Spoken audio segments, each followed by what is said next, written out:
얘들아, 안녕. 오늘은 원격 수업 마지막 날이야. 오늘은 선생님이 따로 학습지를 정리해주지 않을 거니까 강의 내용 보면서 여러분이 이론은 학습지에 정리하도록 하세요. 이항분포와 정규분포는 관계가 있더라. 이항분포에서 정규분포로 그리고 표준 정규분포로 넘어가는 이 흐름을 한번 생각해 보자. 지금 큰 그림 한번 짜볼게요. 확률분포가 있습니다. 다음 시간에 자세한 내용들은요, 다시 마인드맵을 그릴 텐데 이번 시간엔 큰 맥락만 한번 잡아볼게요. 확률분포 안에는 두 개가 있죠. 이산 확률분포와 그리고 연속 확률분포가 있습니다. 확률분포. 이산 확률분포에서 이산이라는 건 서로 떨어져 있어. 그래서 각각을 세어낼 수 있어. 반면에 연속 확률분포에서 연속이라는 건 끊어지지 않고 연속적으로 모든 값들을 다 가질 수 있어. 그래서 이산 확률 변수의 대표적인 건 횟수 혹은 개수 이런 것들입니다. 동전을 던졌을 때 앞면이 나온 횟수, 주사위를 던졌을 때 3의 배수가 나온 횟수 이런 거죠.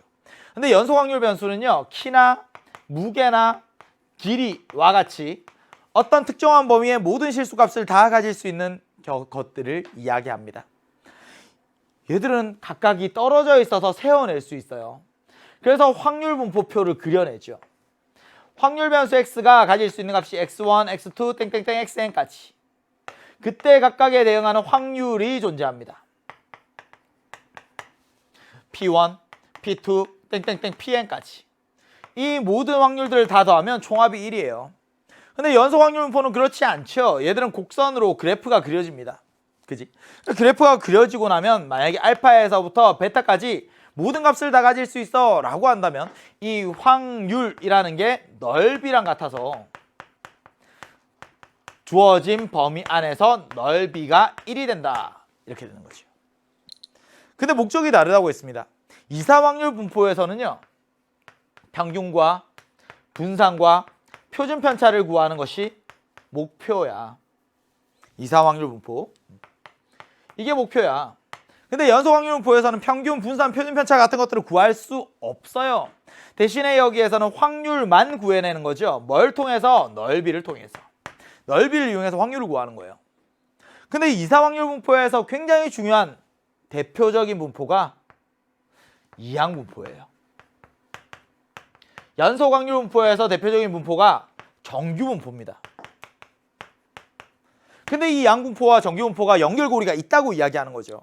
선생님, 이항 분포에서는 평균 구하고 분산 구하고 표준 편차 구하는 게 너무 간단합니다.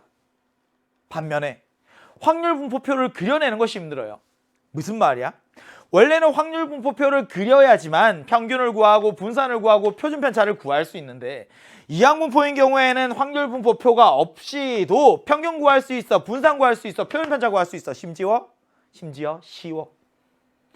대신 이항 분포를 따르는 확률 변수에 확률을 구하는 게 너무나 어렵습니다.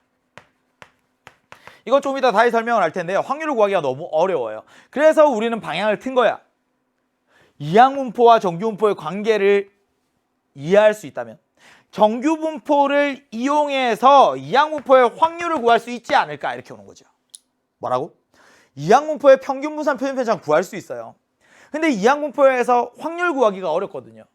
그래서 정규 분포와의 관계를 이해한다면 정규 분포를 이용해서 이항 분포의 확률을 구할 수 있지 않을까, 이렇게 간다는 거죠. 흐름 그대로 잡아드렸고요. 선생님, 그럼 그게 어떻게 가능합니까? 이항 분포라는 건 이산 확률 분포의 이야기거든요. 그럼 끊어져 있어요. 연속 확률 분포는 연속적으로 이어져 있어요. 앞에 있는 그림 보이시죠? 이게 예전의 그림 같은 경우에는 해상도가 낮기 때문에 확대하면요, 칸 안에 이렇게 탕탕탕탕 색칠되어 있는 이런 픽셀들이 보여요. 맞지? 근데 지금 이 화면을 함께 보고 있는 대박이들이 만약에 모니터에서 한 두어 걸음 더 떨어지면요, 더 명확하게 보일 거예요. 뭐냐면 왼쪽은 지금 딱딱딱딱 각져 있죠. 끊어져 있는 것들이, 각져 있는 꺾이는 부분들이 눈에 명확하게 보이지. 근데 오른쪽은 어때요? 칸이 더 촘촘하니까 마치 곡선처럼 보여요. 여러분들이 조금 더 멀리서 보거나 아니면 칸을 더 촘촘하게 만들면 더 곡선처럼 보이지 않을까요? 이게 이항 분포와 정규분포의 연결고리를 찾는 데 핵심 개념이 됩니다. 뭐라고? 이항분포라는 건 끊어져 있어요. 그래서 애들은 확률분포 표를 통해서 생각해야만 돼. 근데 정규분포는 이어져 있거든요. 아, 이항분포가 끊어져 있는데 이항분포에서 이 확률분포 표가 아니라 얘도 혹시 막대 그래프로 그려내면, 그리고 막대 그래프에서 제일 위에 가운데 점들을 찍어서 얘들을 꺾은 선으로 연결하면 개수가 굉장히 많아져? 시행 횟수가 많아져? 그럼 그 꺾이는 정도를 내가 멀리서 바라보았을 때 곡선처럼 보이지 않을까? 이항분포의 그래프예요. 한 개의 주사위를 n번 던집니다. 한 개의 주사위를 n번 던집니다. 아, 시행 횟수 n번 던지는구나. 근데 1의 눈이 나오는 횟수를 확률 변수 x라고 하자. 그럼 1의 눈이 나올 확률이 6분의 1이니까 확률 변수 x는 이항분포를 따르네요. 왜? 주사위를 던지는 것이 독립시행이니까. 독립시행을 n번 반복합니다. 앞선 주사위의 눈이 다음 주사위의 눈에 영향을 미치지 않아요. 주사위를 던지고 n번을 던집니다. 이항분포를 따르죠. 10번 시행하고요. 사건이 발생할 확률이 6분의 1이에요. n번 시행합니다. 쏘리. 근데 만약에 10번을 던졌어요. 생각해봐. 주사위를 10번 던져서 1의 눈이 몇 번 나올까? 알 수 없어요. 1의 눈이 한 번도 나오지 않을 수도 있습니다. 어쩌면 10번 모두 나올 수도 있어요. 근데 그 각각이 나올 확률들을 확률분포표로 그려낼 수 있죠. 걔들을 점을 찍어서 꺾은 선으로 표현하면 이렇게 되더라는 거지. 모양이 뭔데? 잘 안 보여요. 30번 시행했습니다. 뭔가 약간 뾰족한 모양이 생겼네. 50번 시행했어요. 둥그스름하잖아. 왜? 시행 횟수가 늘어나니까 꺾인 정도가 적어져서요. 얘가 마치 곡선처럼 느껴져요. 얘를 매끄럽게 이으면 정규분포 곡선처럼 좌우 대칭인 종 모양이 나타납니다. 물론 평균인 m에 대하여 대칭이 되는 거죠. 아, 이항분포는 시행 횟수가 충분히 커지면 그 그래프가 정규분포의 그래프에 가까워짐이 알려져 있어.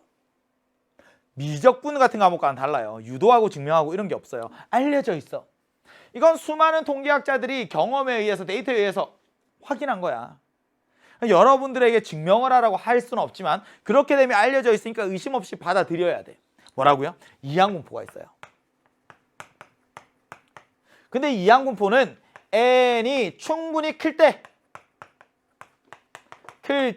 정규분포에 근사된다. 근사시켜 생각할 수 있다. 이런 거죠. 선생님, 이항분포라는 게 원래 독립시행을 n번 시행하는 거잖아요. 근데 시행 횟수가 많아지면 꺾은 선으로 나타냈을 때 걔들을 쭉 읽고 나면 정규분포에 근사시켜 생각할 수 있다는 이야기죠. 그래서 이항분포에서 나는 평균 구하고 분산 구하고 표준 편차는 구할 수 있지만 확률 구하기가 너무 어렵거든요. 확률을 정규분포에 근사시켜서 생각하겠다는 거죠. 왜냐면 정규분포에서는 확률 계산하기가 쉽거든요. 그치? 근데 이게 언제 가능한 이야기니? n이 충분히 클 때요. 그렇다면 당연히 의심해야 되지 않니? n이 충분히 크다는 건 무슨 말이야? n이 100보다 커, 200보다 커, 기준이 있는 것도 아니고 충분히 크다는 건 너무나 추상적인 이야기잖아요. 도대체 n이 얼마나 커야 충분히 크다고 이야기할 수 있는 걸까? 보통은 여러분들에게 이항분포가 주어졌는데 확률 계산하래요. 근데 확률을 구하기 굉장히 어려운 사항들이 있다면 반드시 n이 충분히 큰 경우로 주어진 걸 겁니다. 정규분포로 바꿔 생각하셔야 돼요. 근데 n이 30보다 크거나 같을 때, 30 이상일 때 우리 n 충분히 크다고 생각을 하고요. 보통 np 혹은 nq, q가 1-p죠. 얘들 둘 다 5 이상일 때는 n이 충분히 크다고 생각을 합니다. 정규분포에 근사시켜 생각할 수 있어요. 고민하실 필요 없어요. 여러분들에게 주어지는 이항분포 문제들, 정규분포로 바꾸어내는 것들은 전부 다 n이 충분히 큰 상황으로 주어질 겁니다. 되겠죠? 지금 이런 관계들이 사실 수능에서 평가원에서 출제하지 않은 지가 꽤 됐어요. 근데 학력평가에서 여기 출제가 되고 있거든요. 그러니까 여러분이 치러내는 2021 대수능에서는 분명히 이항분포와 정규분포의 관계가 출제가 될 수도 있다고 생각을 해요. 그렇다면 이제 이항분포와 정규분포의 연결고리를 좀 명확하게 잡아야 되는 거죠.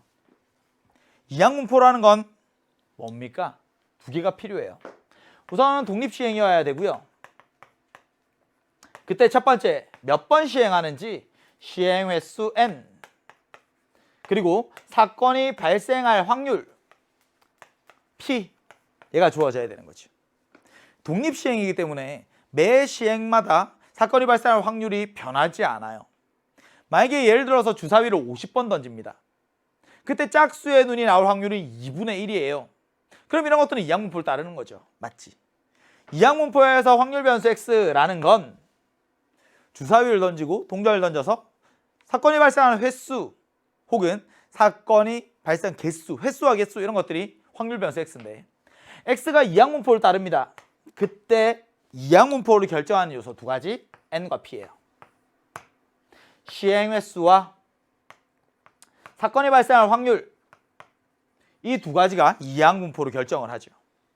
근데 정규분포를 결정하는 요소 두 가지는 누구예요?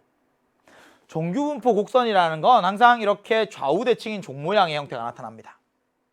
근데 모양을 결정하는 요소와 위치를 결정하는 요소가 따로 있죠. 첫 번째, 평균인 m 얘가 대칭축의 위치를 결정합니다. 그리고 표준편차인 시그마 이 표준편차가 얼마만큼 흩어져 있는지 이 정규분포 곡선의 모양을 결정을 하죠. 확률 변수 x가 정규분포를 따른데요. 그때 필요한 두 가지는 평균과 표준편차의 제곱해서 평균과 분산입니다. 그치? 다시 이항분포에서 확률 구하는 게요 어려워요. 그래서 나는 정규분포에 근사시켜서 생각할 거야. 근데 정규분포를 나중에 표준화하고 나면 표준정규분포표라는 게 있거든요. 표준정규분포표는 소수점 아래 넷째 자리까지 계산한 거야. 물론 근사시킨다고 해서 정확한 확률을 계산할 수 있는 건 아니겠지만 소수점 아래 넷째 자리까지 근사값을 계산하면 오차가 거의 없을 거거든요. 그래서 그 오차를 무시하고 확정값으로 등호를 사용해서 표현합니다. 선생님, 그렇다면 정규분포에서 평균과 분산을 구해야 되는 거 아니겠습니까? 그치? 이 이항분포와 정규분포가 관계가 있다면 그 연결고리를 찾아야죠. 평균은 뭔데? 확률 변수 x의 평균. 이항분포를 따르니까 MP. 분산 시그마 제곱. 얘는 뭐니? MPQ. Q가 1-P예요. 다시 이항분포를 따른대요. 시행 횟수를 압니다. 사건이 발생할 확률을 알아요. 둘을 곱하면 평균 나오죠. MPQ까지 곱하면 분산 나오죠. 이렇게 가는 거야. 그럼 평균과 분산을 안 해요. 와우, 정규분포에 근사시켜 생각할 수 있어요. 정규분포에서 표준화하고 표준정규분포표를 이용해서 확률을 계산할 수 있어요. 이항분포에서 내가 하는 건 항상 평균 구하고 분산 구하고 표준편차 구하고. 근데 확률 구하기가 어려워. 정규분포로 근사시켜 생각할 거예요. 이 상황을 한번 예를 들어서 생각을 해봅시다. 어마무시한 상황. 무서워요. 계산할 수 있는 계산 못합니다. 물론 할 수 있는 친구도 있겠죠. 정말 많은 시간 투자한다면. 봐봐. 한 개의 주사위를 72회 던집니다. 독립시행이네요. 체크. 독립시행을 72회 합니다. 사건이 발생한 그러니까 시행 횟수가 72회. 3의 배수의 눈이 나올 확률은 얼마니? 3분의 1이에요. 그럼 3의 배수의 눈이 나온 횟수를 확률 변수 x라고 하면 얘는 이항분포를 따르겠지. 72회 시행합니다. 사건이 발생할 확률이 3분의 1입니다. 생각. 주사위를 72번 던졌어요. 3의 배수의 눈이 몇 번 나올지 정해져요? 정해지지 않지. 정말 운이 나쁘면 3의 배수의 눈이 한 번도 나오지 않을 수도 있어요. 어쩌면 72회 전부 다 3의 배수가 나올 수도 있습니다. 굉장히 낮은 확률이겠지만 그렇잖아. 그러면 얘들을 확률분포 표로 나타내면 이 x가 가질 수 있는 값은 주사위를 72회 던져. 3의 배수의 눈은 한 번도 나오지 않을 수도 있고 한 번 나올 수도 있고 두 번 나올 수도 있고 땡땡땡 71번, 72번 나올 수도 있어요. 그때 각각의 확률들이 있겠지. P0, P1, P2, 땡땡땡, P71, P72까지 이 확률을 다 더하면 1일 텐데 이거 물어본 거야. 28회 이상 나올 확률은 어떻게 되니?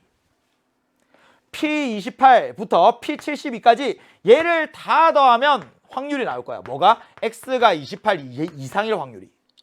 이거 구할 수 있어요? 아니, 불가능하지. 이걸 어떻게 구합니까? 구할 수가 없어요. 딱 한 번만 생각해봐. P28만 한번 생각해 볼게요. 72회 던졌는데 3회 배수의 눈이 28에 나오더래. P28이라는 건 72C28 곱하기 사건이 발생할 확률 3분의 1, 사건이 발생하지 않을 확률 3분의 2. 28회 발생하고요. 그 다음에 이게 뭐야? 44회 발생하지 않아요. 이걸 어떻게 계산할 겁니까? 그럼 분모에 3의 72제곱이 들어갈 거고 분자에 72C28 곱하기 2의 44제곱이 나오는데 그 하나의 값 구할 수 있어요. 와, 거의 불가능하네. P28부터 P72까지를 다 더하는 건 불가능하네. 그러니까 아주 작은 오차가 있을지언정 나는 이항분포여서 이 확률을 못 구하겠어. 그래서 뭐가 등장한다고요? 정규분포가 등장한다고요. 정규분포에 근사시켜서 얘를 생각할 거야. 정규분포에 근사시킬 거야. 그게 어떻게 가능하니? 시행횟수 확률 아니까 확률 변수 x의 평균 구할 수 있습니다. MP24예요. 분산 구할 수 있습니다. MPQ 24에 31을 곱하지. 그러니까 16, 4의 제곱이 되는 거죠. 24, 4의 제곱. 아, 평균이 24고 표준편차가 4인 정규분포에 근사시켜 생각할 수 있구나. 여기가 24예요. x가 28 이상일 확률을 구하래. 28 짝 그죠? 여기에서 오른쪽이 넓이 구하란 이야기야. 오른쪽으로 4만큼 갔네? 표준편차만큼 갔네? 아, 얘가 n 플러스 시그마구나. x가 28 이상일 확률을 표준화하고 나면 z가 1 이상일 확률과 같습니다.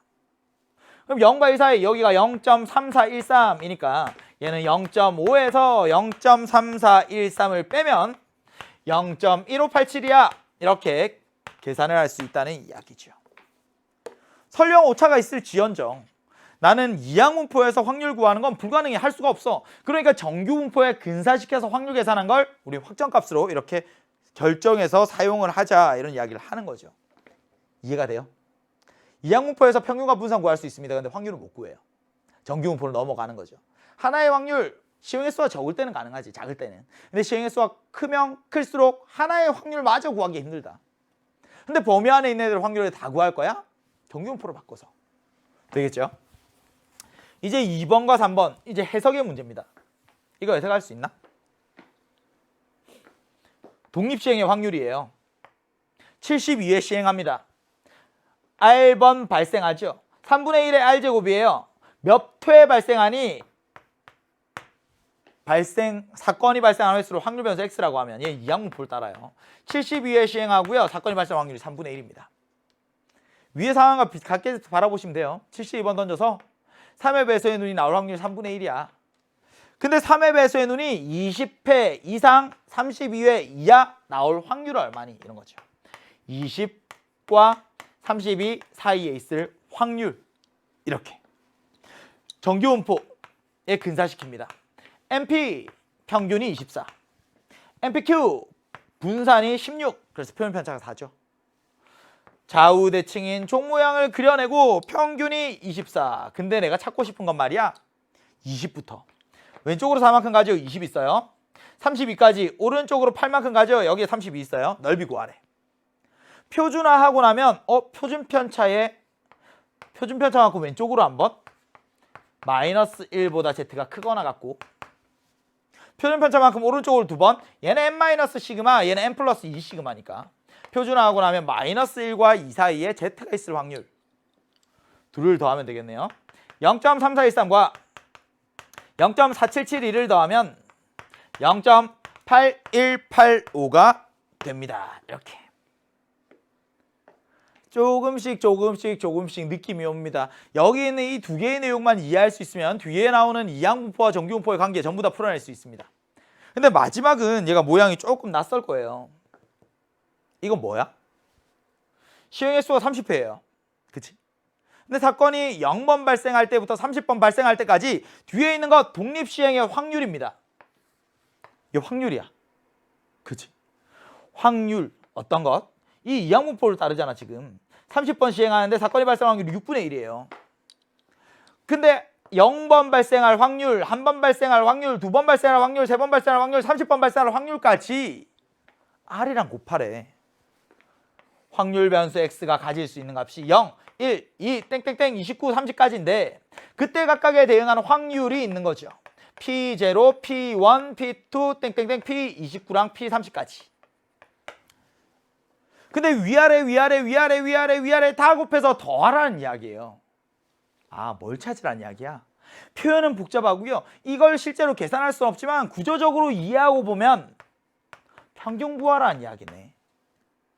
NP 정답이 5가 되는 거지. 위에 거는 확률 구하는 문제고요. 얘는 확률에 무언가가 곱해져 있으니까 평균 구하라는 이야기야. 다 더하라니까. 위아래 곱해서 더하는 거 평균이 5라는 사실. 지금까지 이항분포와 정규분포의 연결고리에 대해서 계속 설명을 드렸어요. 이제 확률분포의 드디어 끝입니다. 이산 확률분포에 쭉 내려오고 연속 확률분포 쭉 내려와서 둘이 드디어 드라마틱하게 만났습니다. 지금까지 함께한 내용 화면 보고 정리하고 오겠습니다.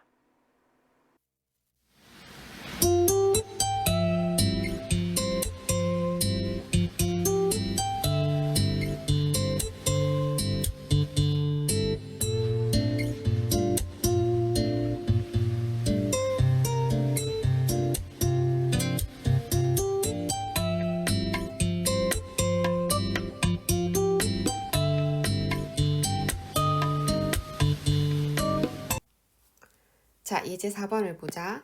x가 이항분포를 따를 때 이 확률을 구하래. x가 binomial distribution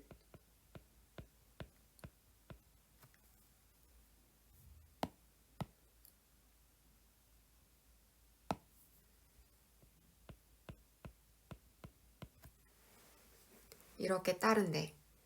그러면 x는 자, n이 충분히 크기 때문에 얘는 정규분포를 따를 거야. 평균은 NP니까 분산은 NPQ에 해당하기 때문에 100, 10의 제곱이 되겠다.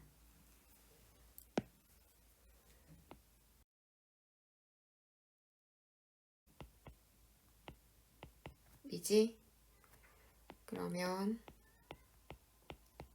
90 이상 130 이하일 확률은 G로 바꿔주게 되면 마이너스 3, G, 1 이렇게 되겠네. 자, 이 확률은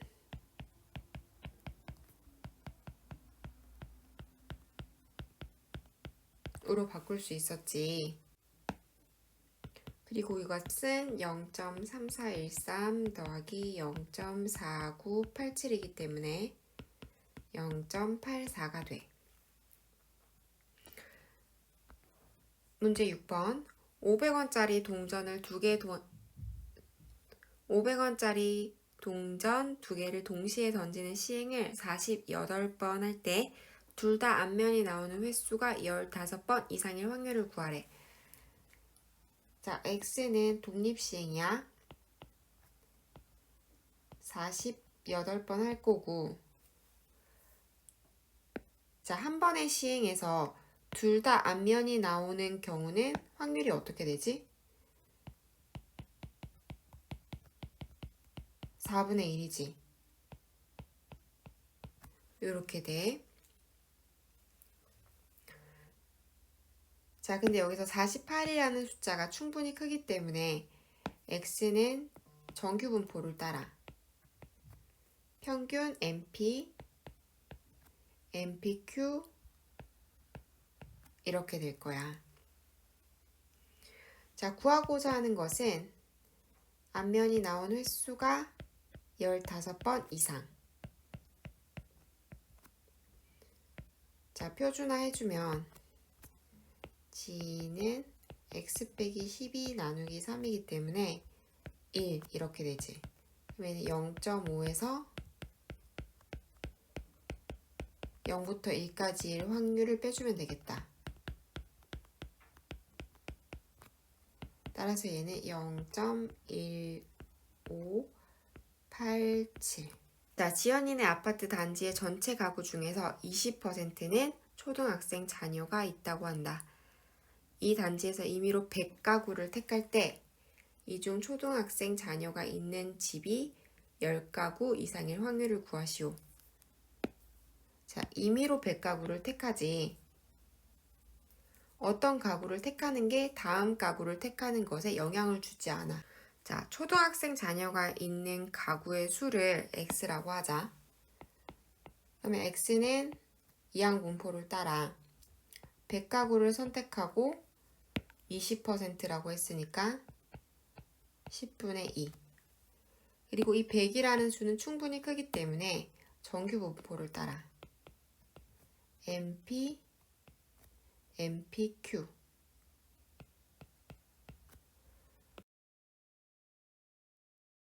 시그마분의 x-20. 구하고자 하는 확률은 10가구 이상일 확률이야. 얘를 g로 나타내면 마이너스 2.5. 따라서 얘는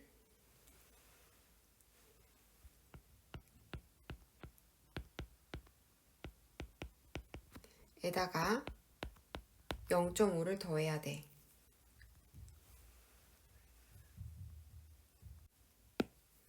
자, 이 확률이 0.4938이기 때문에 확률은 9938이 돼.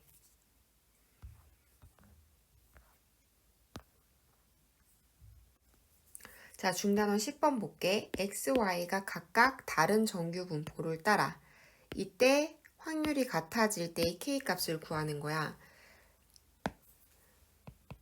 x는 평균이 10이고 표준 편차가 4인 정규 분포를 따르고 y는 평균 28, 표준 편차가 4인 정규 분포를 따라.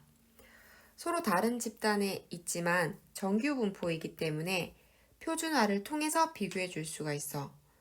x 같은 경우에는 표준화를 하게 되면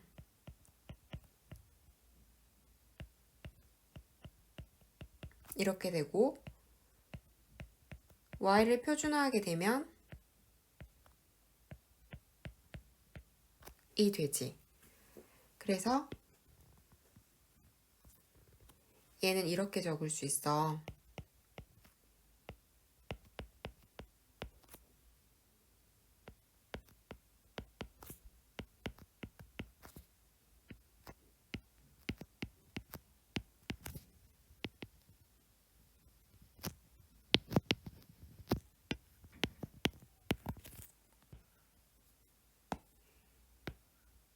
얘들아, 표준 정규 분포 그래프에서 0.5 이하일 확률, 이 면적은 뭐 이상일 확률이랑 같지? 마이너스 0.5 이상일 확률이랑 같지? 따라서 이 값은 마이너스 0.5가 되게 되면 되겠다. 그래서 k 마이너스 28 나누기 4가 마이너스 0.5. k는 28 빼기 2, 즉 26.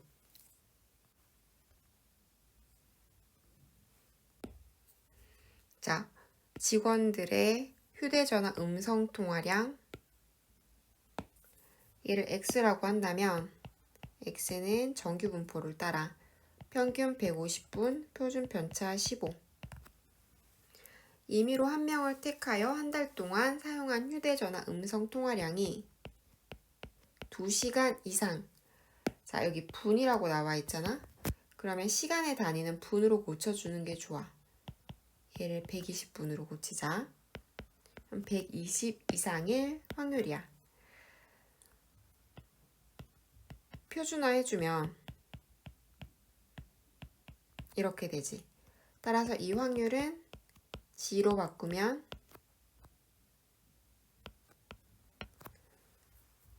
이렇게 되고 이 값은 가 돼. 얘는 0.477이지. 하도 많이 나와서 외우겠다. 두 개 더하면 이렇게 됩니다. 자, 12번 보자. x가 이항분포를 따르고 평균이 주어져 있어. 이때 확률을 구하래. 이항분포 에서의 확률. 자, 그런데 평균이 30이야. 여기서 평균 어떻게 구하지? np지. 그러면 6분의 n이 30. 즉, n이 얼마야? 180. 180. 충분히 크네. 그러면 x는 이항 분포를 따르는데 얘는 정규 분포에 근사하지. np, npq. 이렇게. 따라서 이 확률도 표준 정규 분포를 통해서 구할 수 있겠다. 자, 얘 표준화해주면 이렇게 되지. 따라서 이 확률은 G로 바꿔주게 되면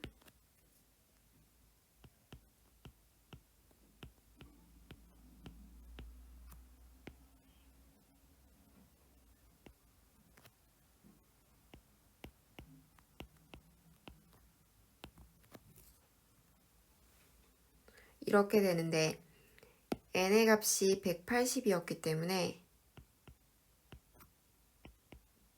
이렇게 집어넣게 되면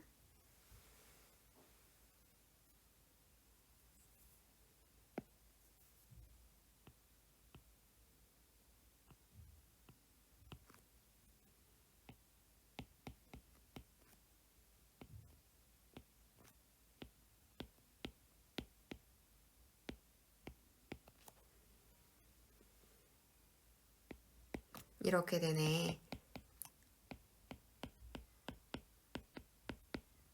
이거랑 같지. 이 값은 0.4987.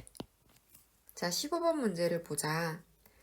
박동수가 느리면 서맥, 빠르면 빈맥이라고 하는데 학생들의 휴지기 심장 박동수는 정규 분포를 따른대.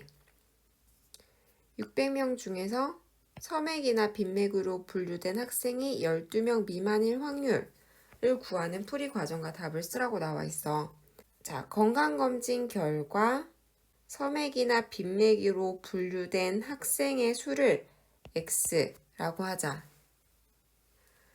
그런데 위에 있는 휴지기 심장 박동수에 대한 분포는 얘랑 관련이 아예 없진 않지만 확률 변수는 다른 변수지. 그래서 얘를 Y라고 하자. 그러니까 Y는 정규 분포를 따라. 평균이 80, 표준 편차가 10의 제곱. 그리고 이 X는 600명 중에서 이렇게 분류될 학생인데, 자, 어떤 친구가 서맥이나 빈맥이라는 게 다른 친구가 서맥이나 빈맥인 것에 영향을 미쳐? 미치지 않지. 따라서 이 X라는 애는 이항 분포를 따를 거야. 자, 이때의 확률은 어떻게 구할까? 서맥이나 빈맥일 확률을 구하면 되겠지. 자, 서맥이나 빈맥일 확률은 심장 박동수가 60회 이하여서 서맥이거나 또는 심장 박동수가 100회 이상이어서 빈맥인 경우야. 정규 분포를 표준화해주자.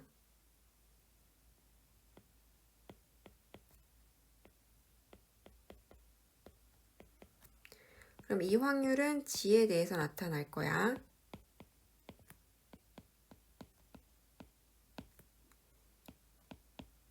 이렇게.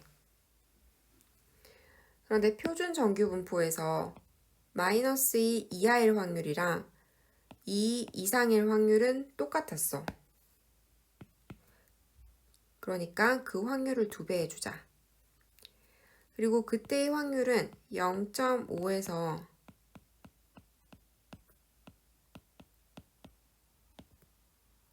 1 확률을 빼주면 돼. 0.477이었는데 여기서는 0.48로 계산하라고 돼 있네.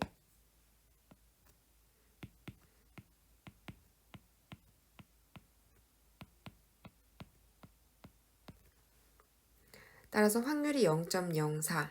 그러니까 선맥이나 빈맥일 확률 얘가 0.04. 이렇게 돼. 자, 이 600이라는 수는 충분히 크지? 따라서 x라는 변수는 정규 분포를 따라 mp 4.8의 제곱. 자, 구하고자 하는 확률은 학생 수가 12명 미만일 확률이야. 표준화해주자.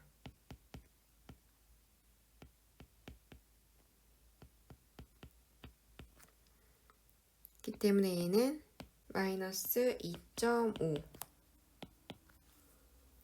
그럼 얘는 0.5에서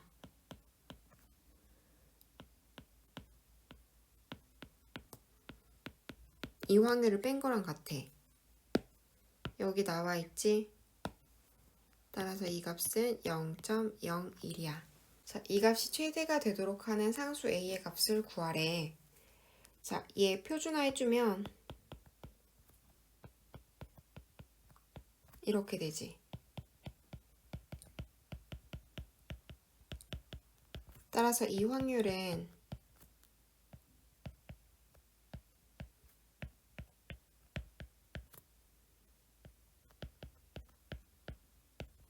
이것과 같아.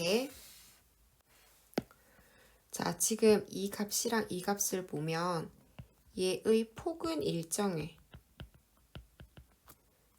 자, 큰 애에서 작은 애를 빼자. 폭이 일정하지.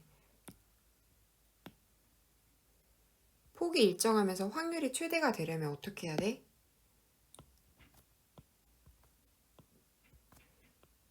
얘가 이 사이에 있어야 돼. 그러니까 이게 1이 되고 이게 마이너스 1이 될 때 확률이 최대가 되는 거야.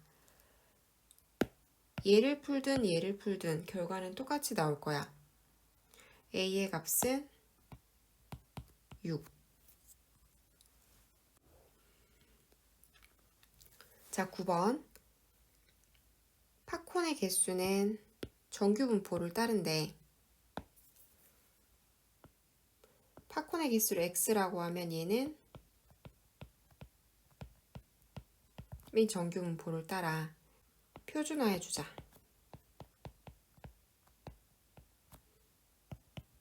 확률은 팝콘의 개수가 56 이상 74 이하.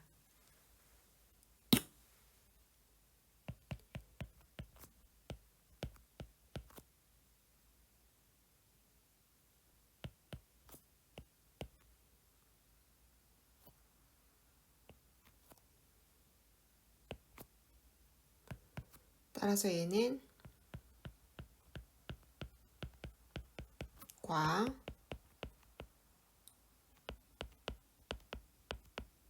확률의 합이지.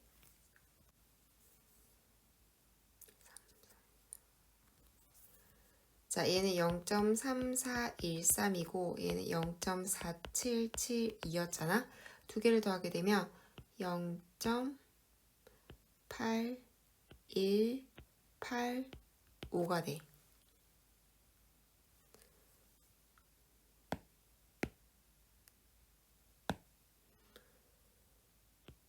(9185가 돼.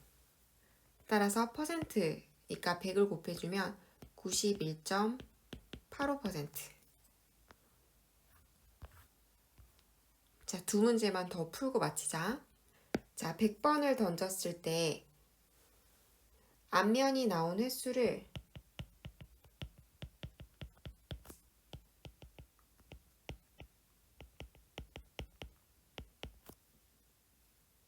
y라고 하자.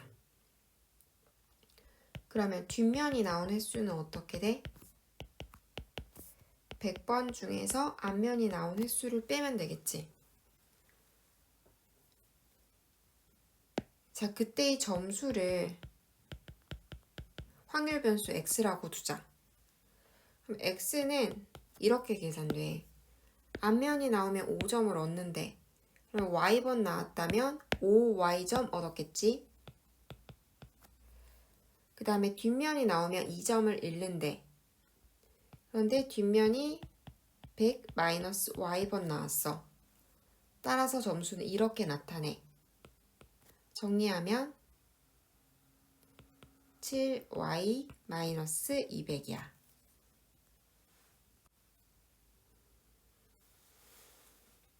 자, x라는 애는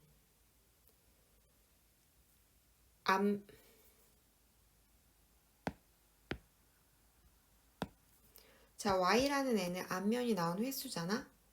그럼 얘는 이항분포를 따르겠지. 100번의 시행이고 앞면이 나올 확률은 2분의 1. 근데 얘가 충분히 크잖아? 그럼 y는 정규 분포로 나타낼 수가 있어.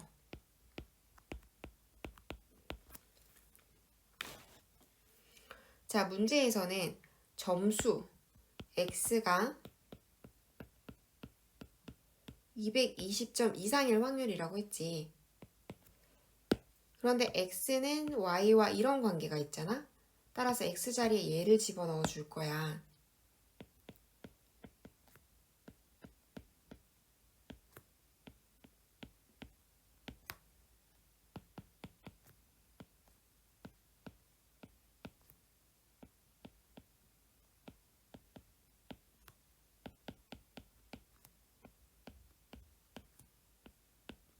이렇게 되겠다. 자, 그런데 이 y라는 애를 표준화해주게 되면 이렇게 되지. 따라서 얘는 g로 바꿔주면 이렇게 돼. 얘는 0.5에서 4771 빼면 되지. 따라서 얘는 0.0229. 자, 마지막 한 문제야. 자, 어느 회사 서류 전형에서 합격한 입사 지원자가 2,000명을 대상으로 필기시험을 치러서 120명을 뽑았대. 필기시험 점수는 정규 분포를 따른데 필기시험 합격자의 최저 점수를 구하는 풀이 과정과 답을 쓰시오.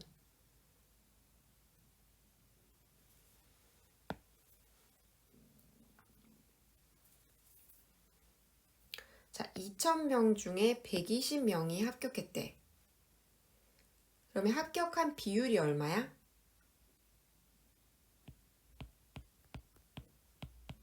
2,000분의 120이지.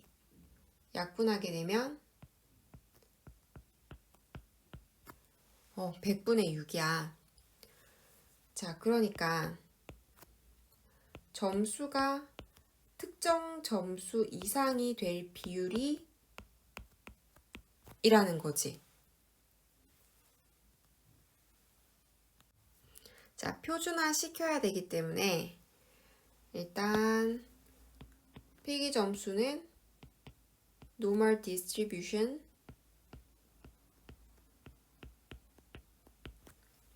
이렇게 되고 표준화해주면 B 되겠네. 따라서 이 확률을 G로 바꿔주면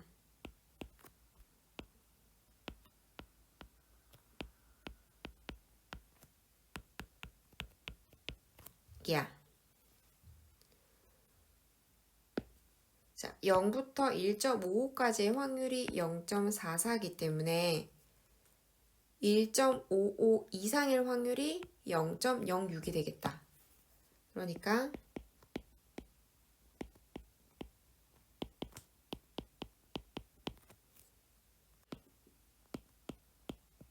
자, 40이랑 1.55를 곱해주면 62잖아.